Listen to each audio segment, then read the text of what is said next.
Hello guys, and welcome back to another session of Learning Unity. So a little update. I might change my schedule now and make it so I only do videos from Monday to Thursday and then take the weekends off, because I guess I've been kind of feeling burnt out a little bit, so I think I'm trying to go stay with that pacing and see how it goes. So it's been a while since I made a video, and I'm kind of lost with where we're at right now. I think we're still messing with the resource system. If not, we're trying to implement the resource system. Oh no, actually I think there was if I'm not mistaken, we were still trying to figure out the creating the Pikachu object and then having the body have this renderer only, and then having the parent object have all the scripts and the animators and such. Yeah, I don't know why this has a renderer. Can remove that. I don't know if that affected anything. Hopefully it didn't. Have to change the spawners.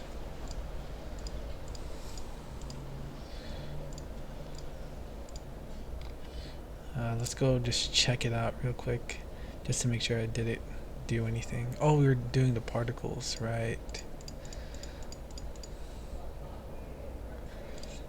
Oh, that's what I remember now. So I was testing out the particles, just so that we could instantiate the particles when our trophy hits a certain point, and then we can mess with it during the animation.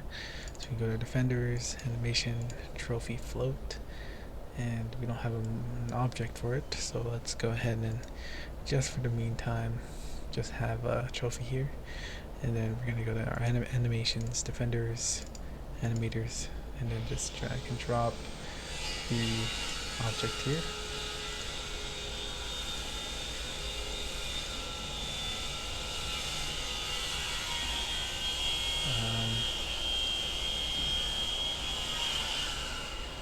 Yeah. Okay, what happened to all the...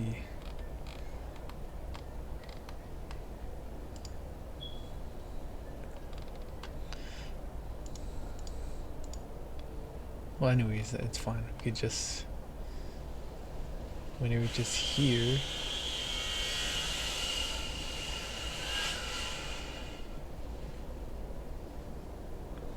I'm going to create the animation, the event here. And since we got a trophy, we have the defender script right here, so we have access to that, and we need to just put the prefab there and then instantiate it in our script. But I'm still messing around with the particles. I'm trying to make it look nicer, so make it more evenly spread out. I just don't know how to do that properly. So actually, I might watch a YouTube video again, that same video that helped me with the blood particle. So YouTube,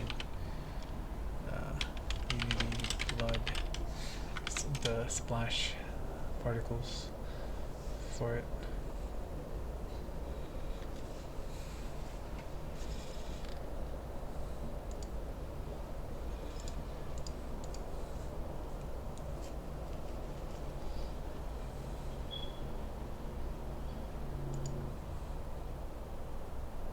Yeah, let's have a gravity modifier.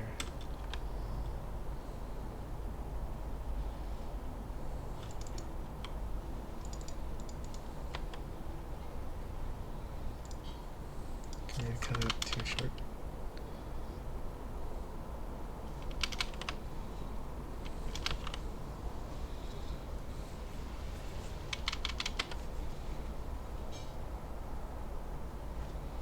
That's a little bit better.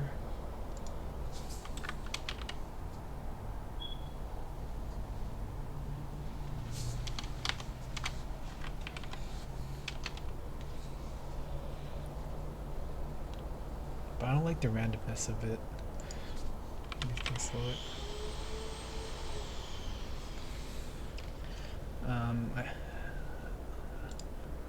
I also want to change the shape of it, because maybe we need to decrease the size. I know.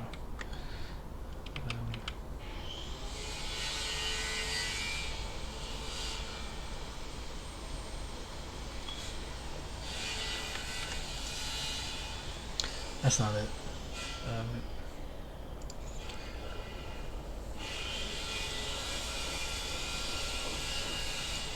Just revert everything back, and then go to shape again. Because I want it to be like evenly spread, so maybe it's a box that goes downwards.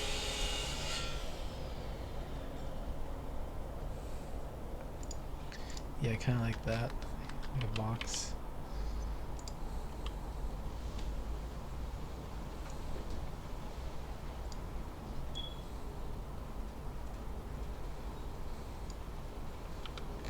See how it looks.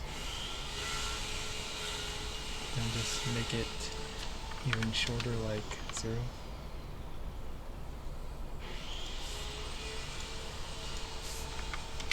2.5.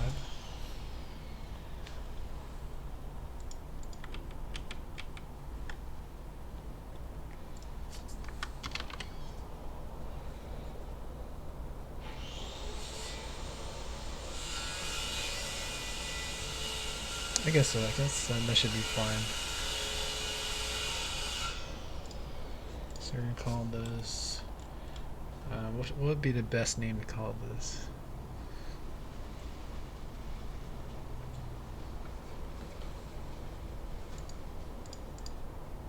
How about trophy? Trophy. Let's just say trophy particles, I guess.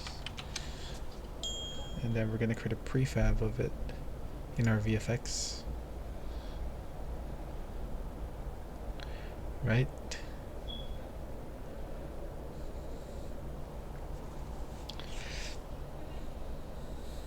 No, not here actually. We create it here. And then you can delete this now. And then delete this trophy as well. And go to our prefab. Go to our trophy. And then drag in the trophy particles. And then go back. Go to the script defenders. Is it defender? So we have, the defender script. So let's go ahead and do that.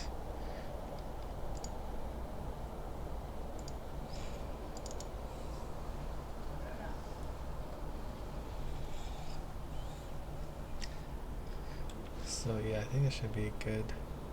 So they want to instantiate particles, I guess, in the animation. Not the attackers, defenders.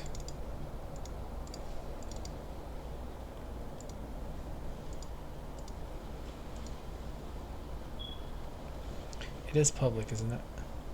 Yeah, so we're gonna instantiate particles.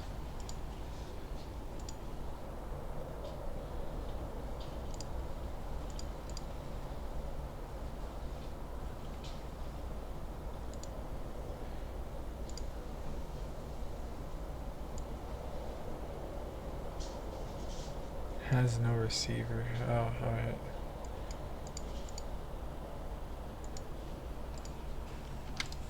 That means they probably couldn't find it. So what we need to do is actually, I think what could be better is we put a trophy there, go to here, go to the animations, defenders, trophy, click on this, instantiate particles, trophy particles, but it's telling me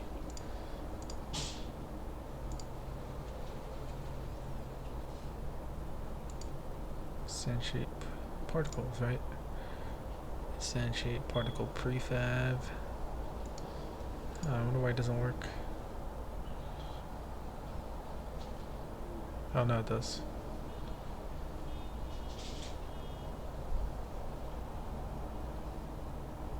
Why is it adding?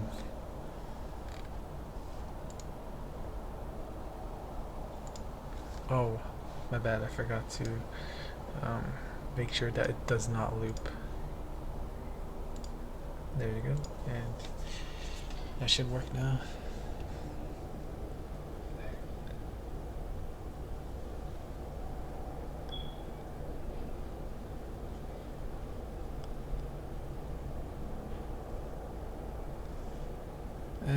It's okay.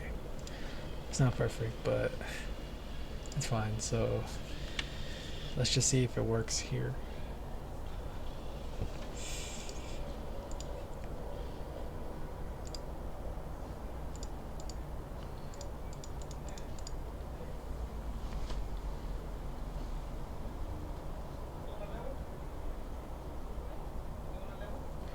Alright, so I guess we're done with that then. Now let's go ahead and continue.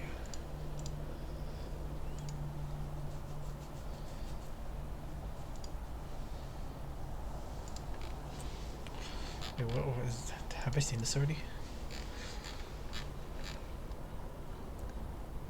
Yeah, it seems like it. It seems like we have to watch it. Alright.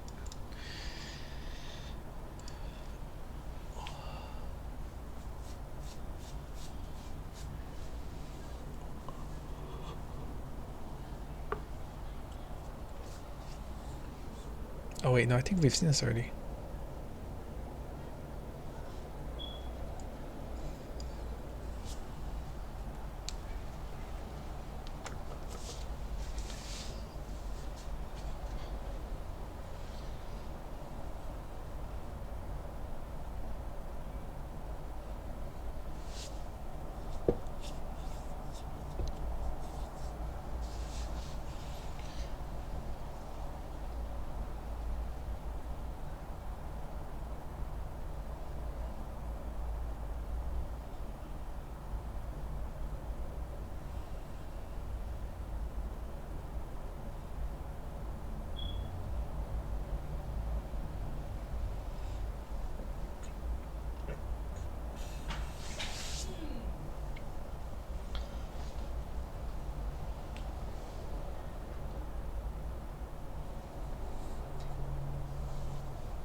Oh yeah, so we did see this already.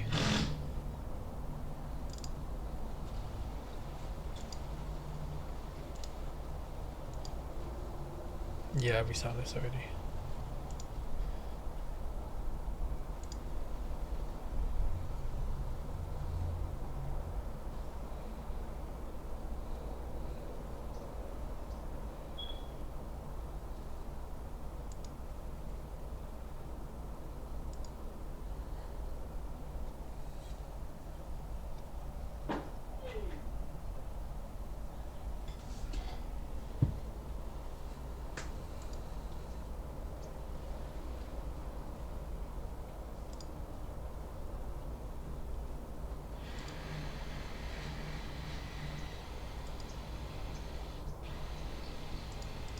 Yeah, so I already saw that.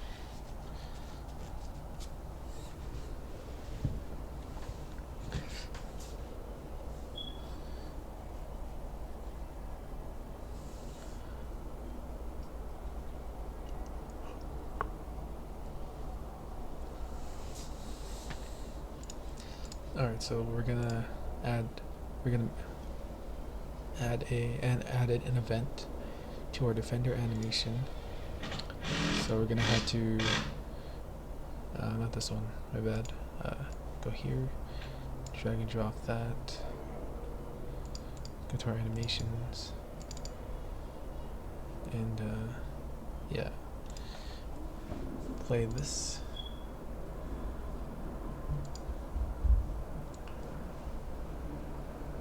So then we want to add another event, in which we add stars, and that'd be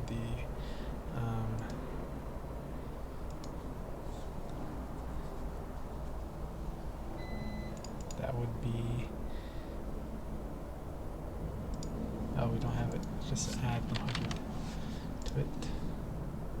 Let's go see. So it should revert to 100, but yeah, 200, 300, 400, 500, 600, 700, 800. Cool. But I wonder if there's a better way of transferring that value as opposed to just making it 100 all the time. You know what I mean? I don't know.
That actually looks pretty cool too.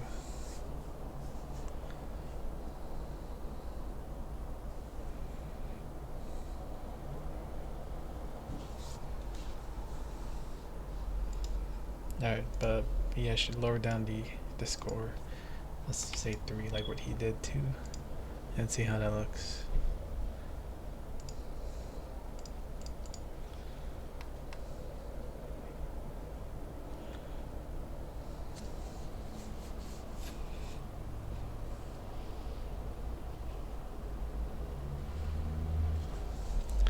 Doesn't look that bad, I guess.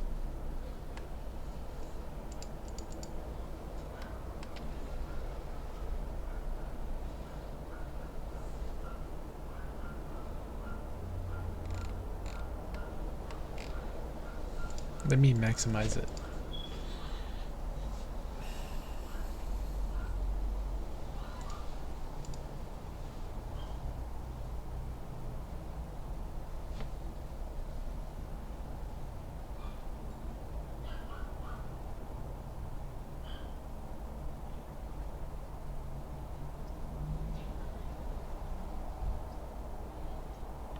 Yeah, it's fine.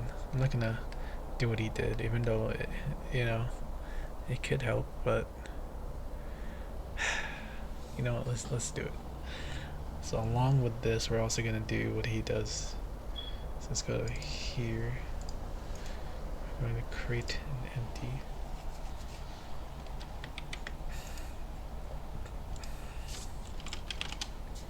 And we need a sprite render, just so that I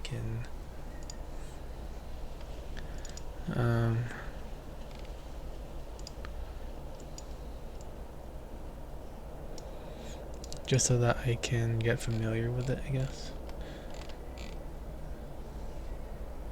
So we're gonna go here, drag and drop the sprite to there, bring it forward. Let's position it a little bit.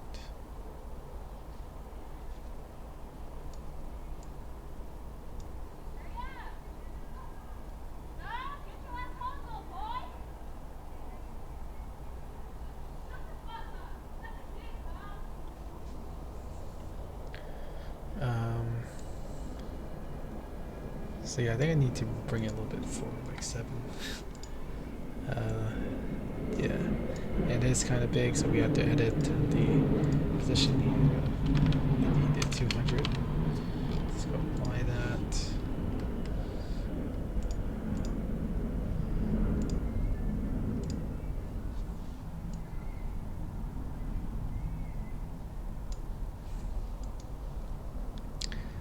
So now we're gonna mess with the animation.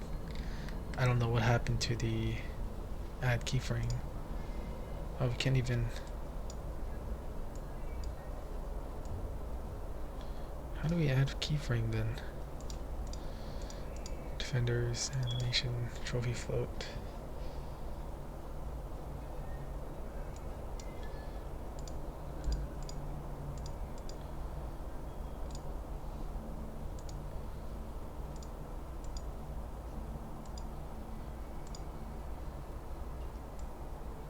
Oh, my bad, I'm looking at the wrong one. It's supposed to be here. And I added it here. Dang. That was my bad. Alright, so we're gonna. So once it reaches here.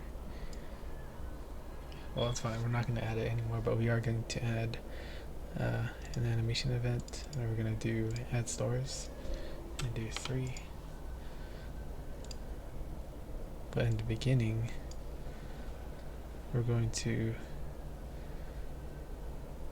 star. We're going to add a property. We're going to add sprite. Actually, we don't need a sprite. We're going to add star, transform, scale. Then we're going to, in the beginning, we're going to make it 0.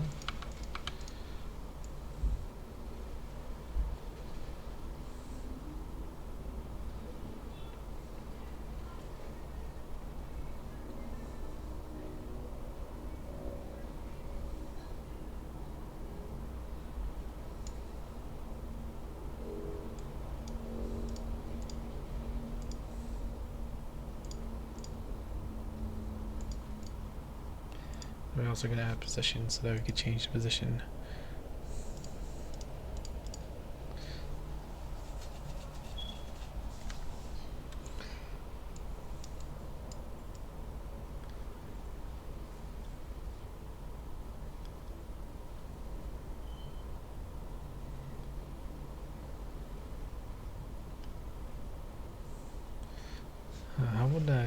What would be a good way to show the star?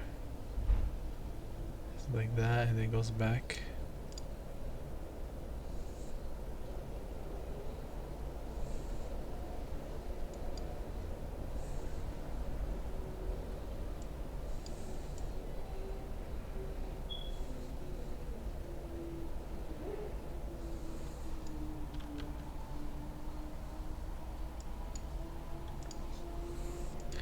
Before we record, we're just gonna probably place this here at the beginning.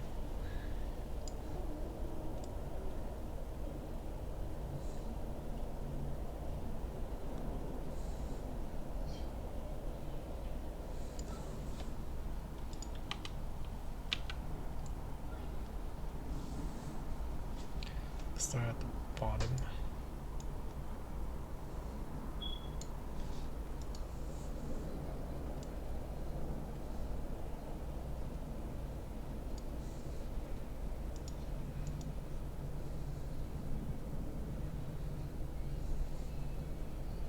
That's not bad either.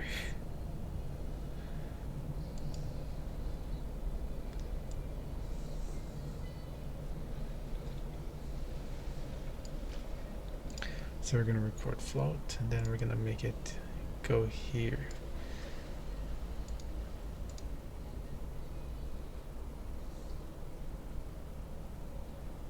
Then we're gonna make it a little bit smaller, I guess.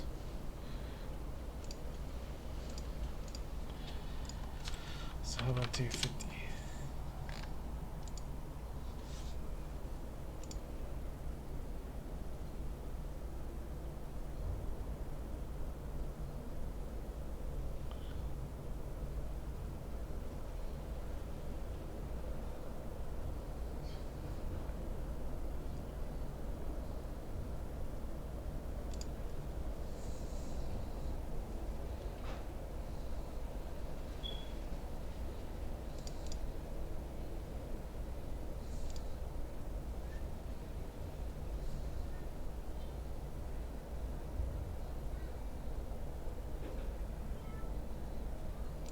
You know, yeah, I think that's fine.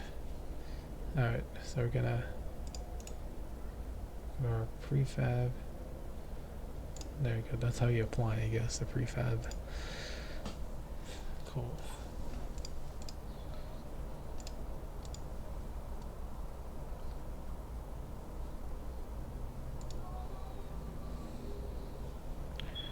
Then we're also gonna, how about we can also add a color.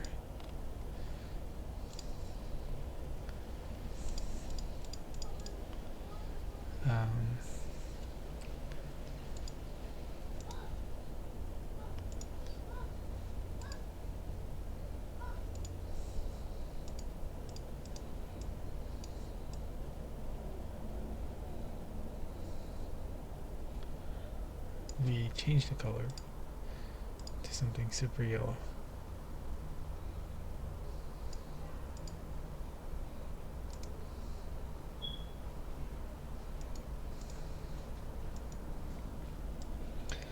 So we hit record, and then we change the color to yellow.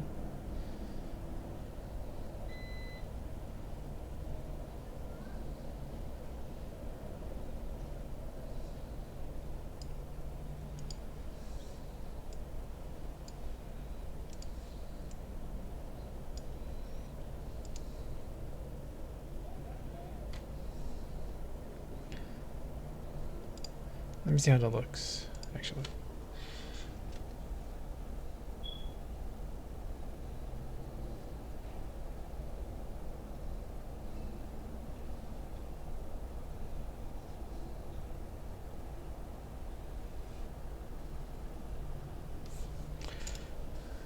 Yeah, it's definitely tuning. So you know what, we're just gonna leave it like that. And yeah. All right. So let's continue with where we last left off. Oh, all right. Defender costing resource. Cool. Cool. Cool.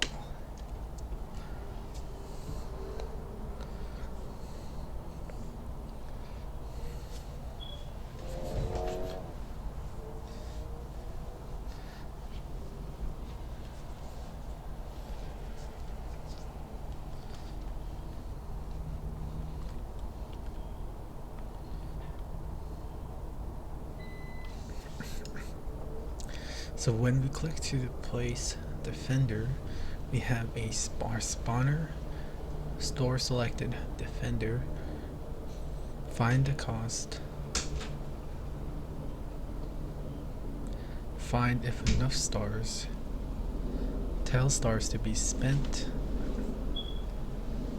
and then star display, current resources have enough stars. Our current resources have enough stars, spend stars, defender, provide cost, button defender. Dang, it's very windy outside. Anyways, let's just continue.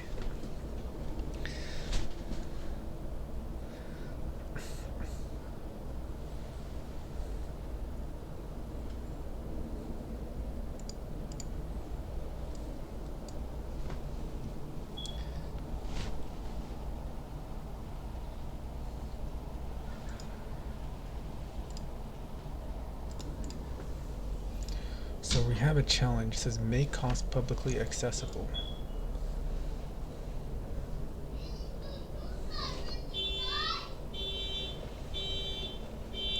Public method called get star cost, which returns the star cost.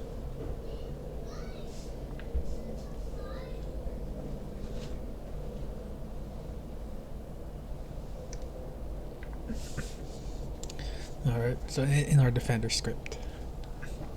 Oh, that was that was it. Alright, so we go to our script. We can probably put this to the side.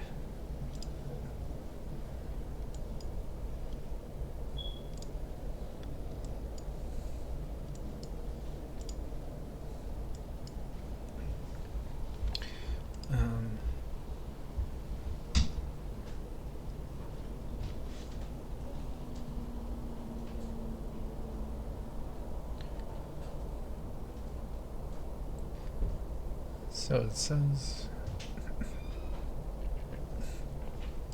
to create a public method, we'll call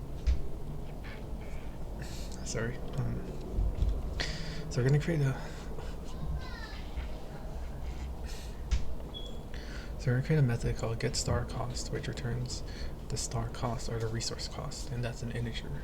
So we're gonna do public int get star cost.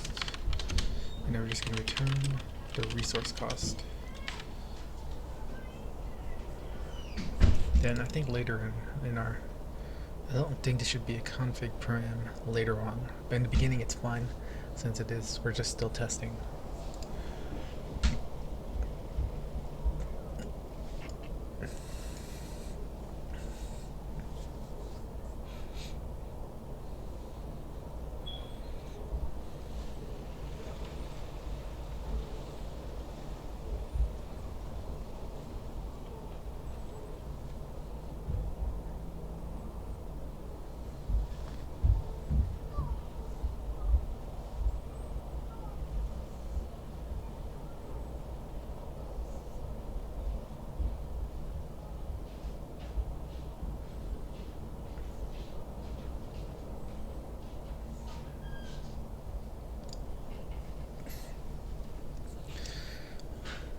Alright, so it seems like we also need the defender spawner script.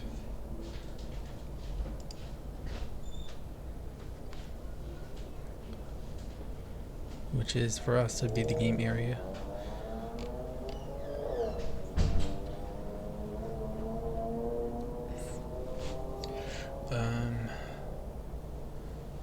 So Wait, let me just check. Oops, wrong one. Set selected defender. Oh, that's for this one. And then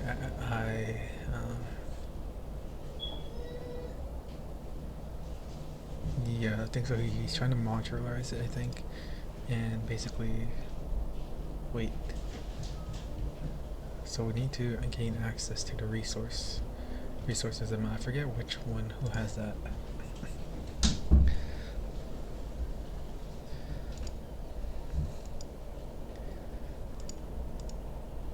Oh, I don't know what I'm looking at. Alright, let's just quickly look through it. Who has the resource counter? Instead of doing that, let's just click on the canvas, which is the points text, and then the star display. Oh, it's the script. So it has the star points, so you have to create probably a reference to this, or an object reference to it.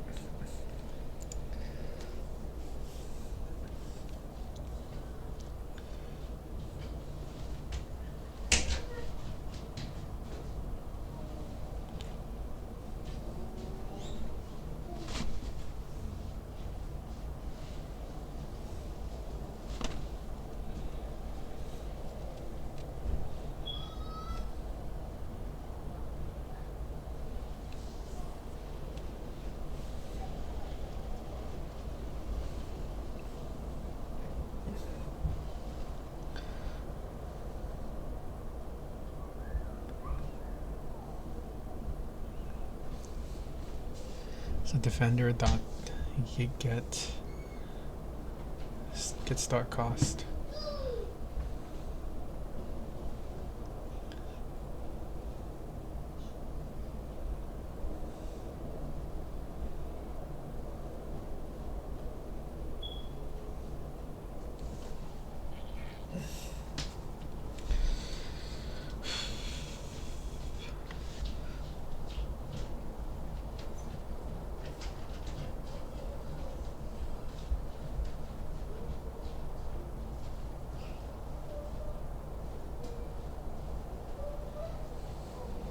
Let's see if I can understand how that works. Private void. Attempt to place defender. It's kind of a long name. Or there has to be a better name for that. So the act we're doing is, first of all, we're needing to test if we have enough resources to spawn the defender, right?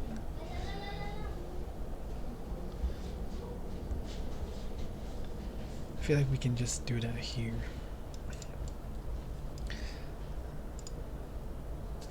Nah, I think that's fine.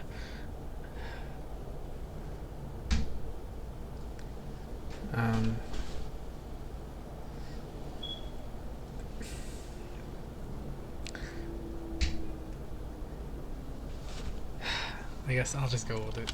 There has to be a better name for that, though.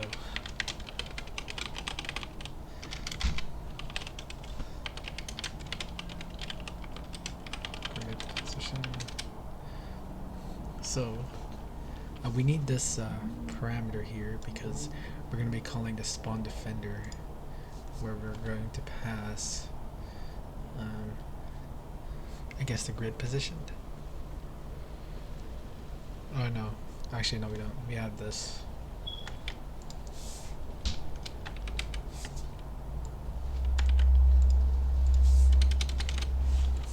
Oops.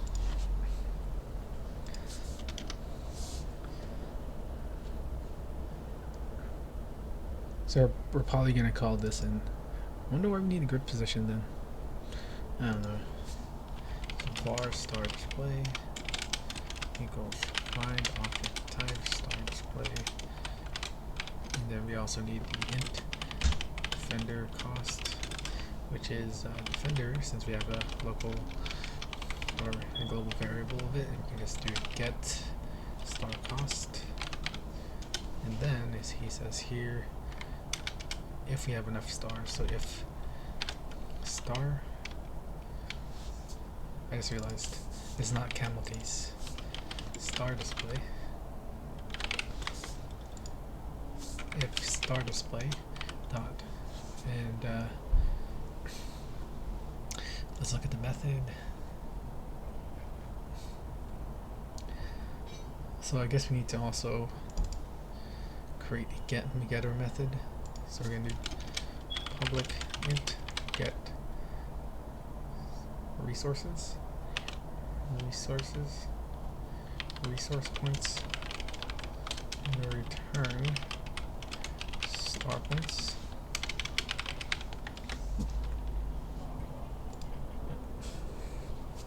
We're gonna get star display get resource points minus defender cost is greater than or equal to 0. Then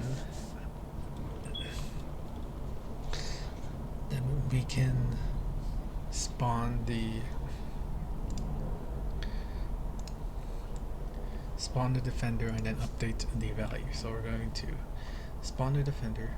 So spawn defender. I still don't know why we need this. And then we're going to update the resources. So star display dot reduce cost. Wait, I forgot. Spend star points. Spend star points. Defender cost. Let's not forget that. So if anything, that's how it looks like. So if first of all we check if we do have enough.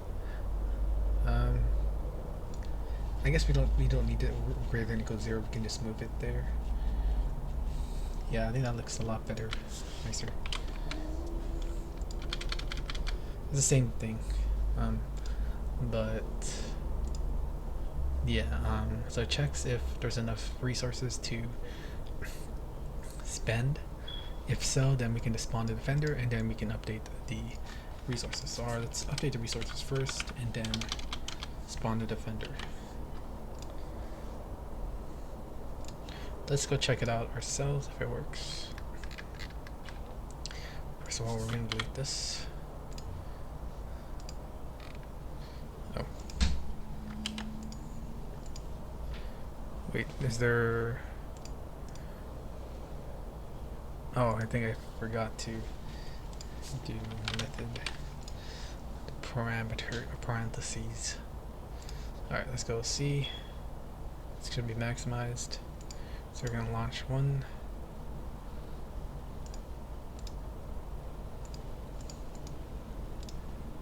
Weird, it's not updating. Oh, my bad. I forgot to do this.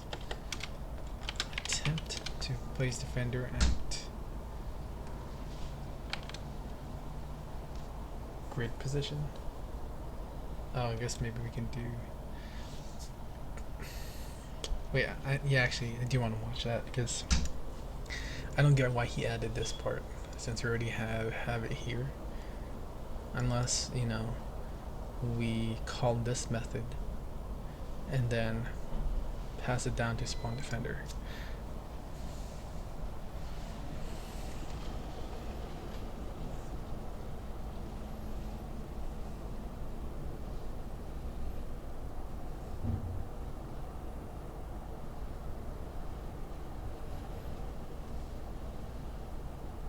Oh, he created a boolean for that.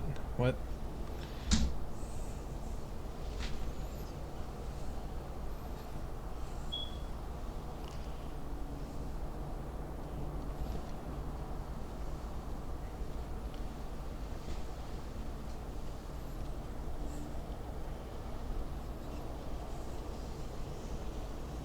Oh, he put it in the star display. That's actually not a bad idea, because then if we just, you know, just check, we just need to check it instead of constantly creating the if statement if we ever need to do it later on. So public bool,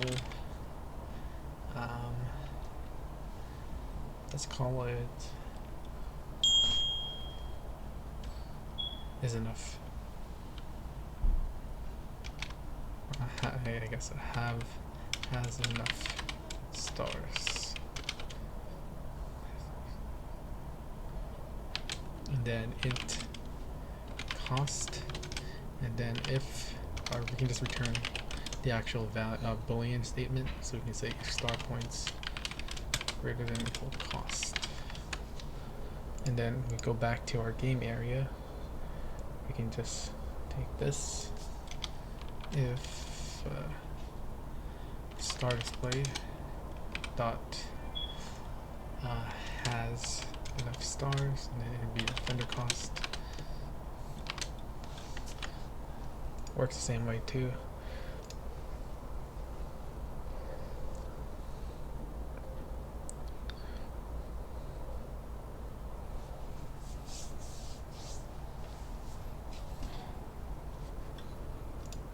Done.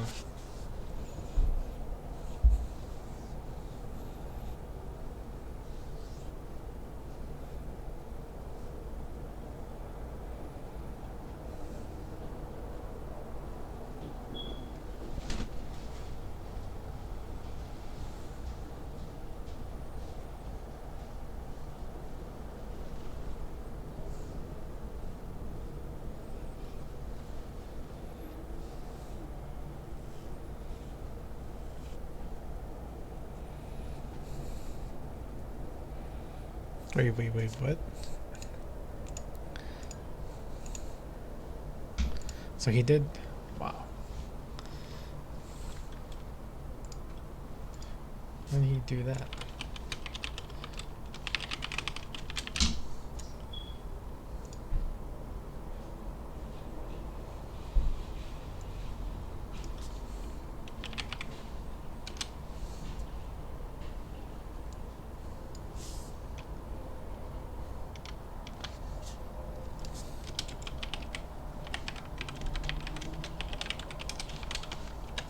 And then what we gotta do, I guess, pass in grid parse, and then we're gonna do get square clicked.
Oh yeah, we can actually try it now.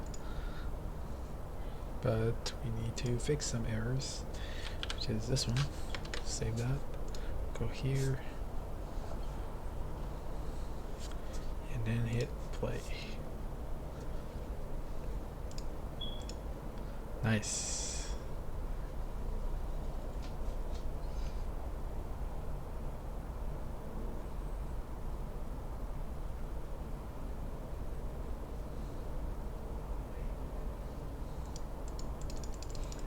Yeah, we can't click on it.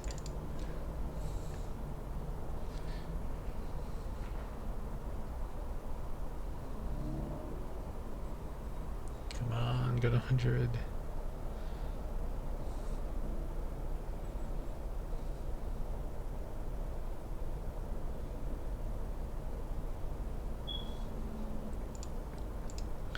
Nice, nice, cool.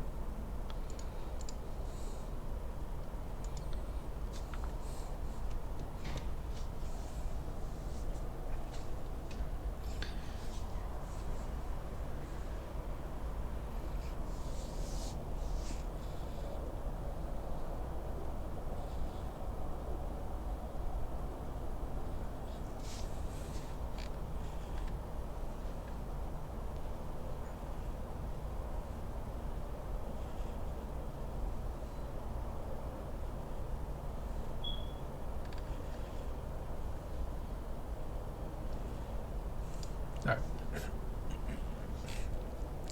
Before we move on, let's go look at the questions and answers that might give a new perspective on things. Alright, so it seems fairly simple. Maybe add a flow chart for how the individual pieces are working together. Yeah, actually, I'd say that is a good idea. Question: when we write the line var star display equals find object da da da da in the video, we capitalize the S. I know this is kind of a personal preference, but as I understood, variables are made lowercase. Oh, yeah. I guess it really depends on your choice, but I think the standard is camel casing. My trophy always spawns the same place. I mean, no. It's about the animation. How interesting. So I guess I gotta really consider, like, if I'm ever messing with animation, if something happens where like the placement is incorrect, that's probably because due to the animation. I would need to go to the animation portion of it. So go here, animation, let's say go here, and then go to the curves. Zoom in. Oh.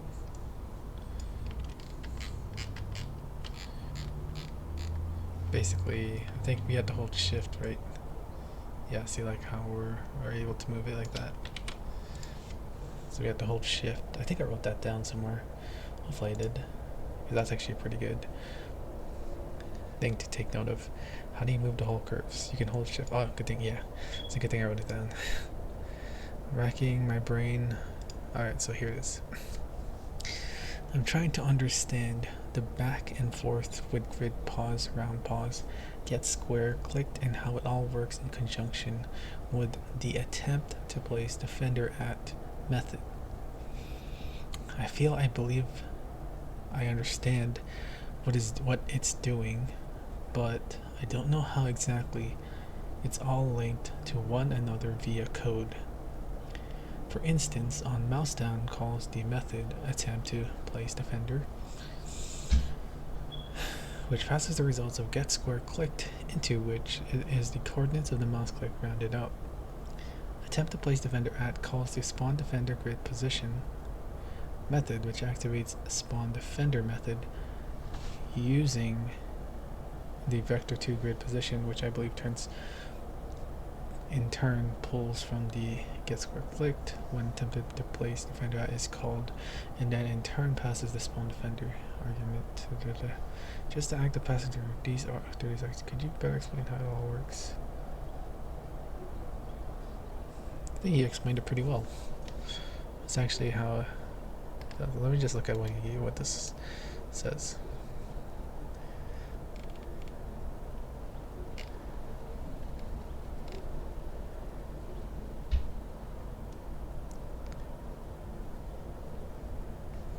Like I think maybe he was asking like how we're able to like pass in a method as an argument.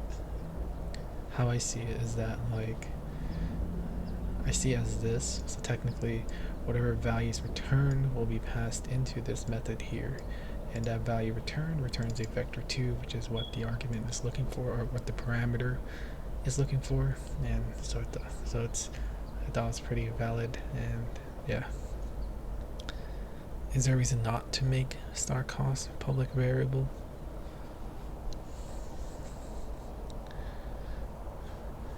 It's kind of tricky in gaming. Like, I'm not familiar with like the standards and stuff, but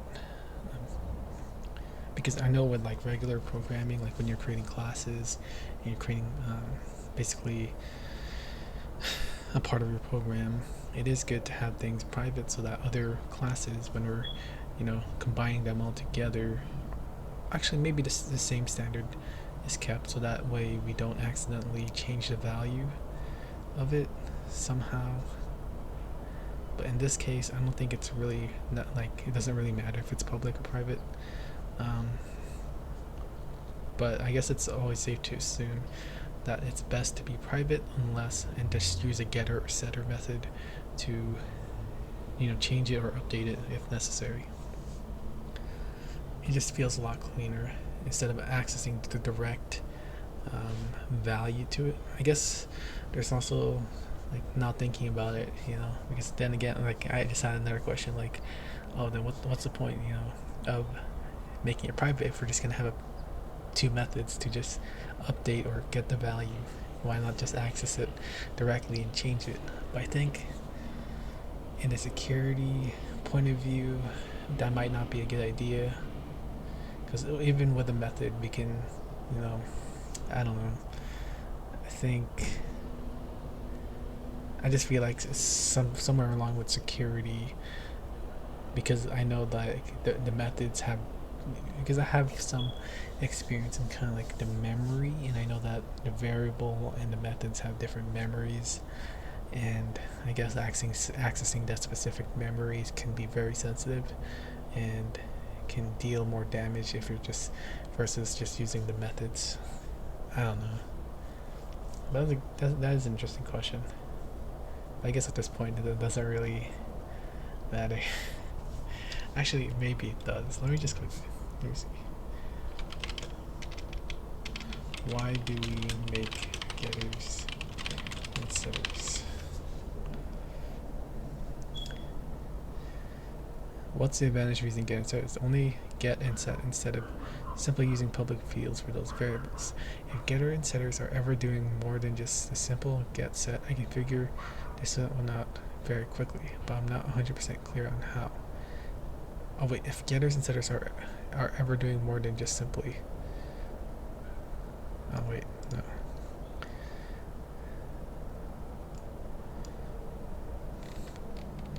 Whoa, alright. I guess this will be the last thing I do. There are actually many good reasons to consider using accessors rather than directly exposing fields of a class. Beyond just the argument of encapsulation and making future changes easier, here are some of the reasons I am aware of. Encapsulation of behavior associated with getting or setting the property. This allows additional functionality like validation to be added more easily later. Hiding the internal representation of the property while exposing a property using an alternative representation. Insulating your public interface from change, allowing the public interface to remain constant while the implementation changes without affecting existing consumers. Controlling the lifetime and memory management disposal semantics of the property, particularly important in non-managed memory environments like C++ or Objective-C. Providing a debugging interception point for when a property changes at runtime. Debugging when and where a property changed to a particular value can be quite difficult without this in some languages. Improved interoperability with libraries that are designed to operate against property getters and setters, mocking serialization, and WPF come to mind. Allowing inheritors to change the semantics of how the property behaves and exposed by overriding the getter setter methods. I believe allow the getter setters to be passed around as lambda expressions rather than values. Getters and setters can allow different access levels. For example, they may be public, but the set can be protected. Dang. I did not understand most of it, but I think most of it does deal with like just for security, just not exposing that part of the class to everywhere. And you could probably add some more rules to it, because there's like you can make the method protected, you can make it as well, so that only classes that inherit that class have access to it. Yeah, I think it'll take definitely more than 1 minute for me to understand it. So, but I guess it's more or less it deals with like encapsulation. That's all I can say. All right, I think I'm just gonna hear, and I'll see you guys next time. Peace.